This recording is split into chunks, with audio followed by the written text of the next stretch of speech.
সকলোকে মোৰ এটা অন্য ভিডিঅ'লৈ স্বাগতম জনাইছোঁ। ভাদ মাহত কচু খোৱা হ'লনে?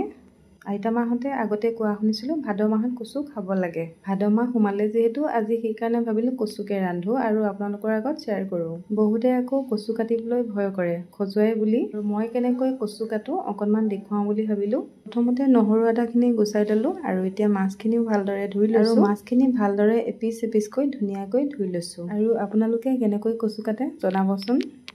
মই এয়া পলিথিন দুটা হাতত ভালদৰে বান্ধি লৈছোঁ।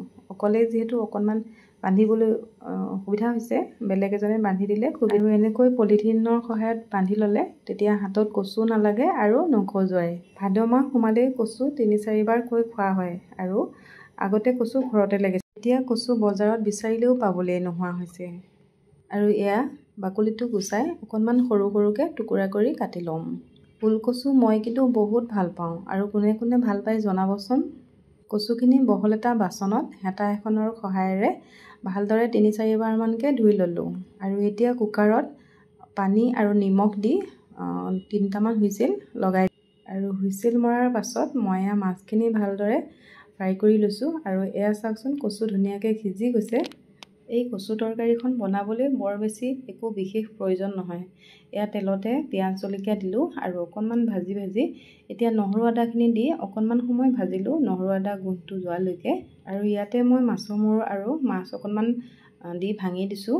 যিহেতু ইয়াত মাছ ভাঙি দিলেহে সোৱাদ হয়, সেই গতিকে এইখিনি দি অকণমান সময় ভাজিলোঁ। আৰু এতিয়া মই ইয়াতে জিৰা, ধনিয়া, হালধি, জলকীয়া গুড়ি এইখিনি অকণমান পানী দি মছলাখিনি ইয়াতে মই দিলোঁ। আৰু বাতিত লাগি থকা মছলাকণ পানী অকণমান আওখালি ইয়াতে দিলোঁ আৰু লগতে নিমখ দিলোঁ।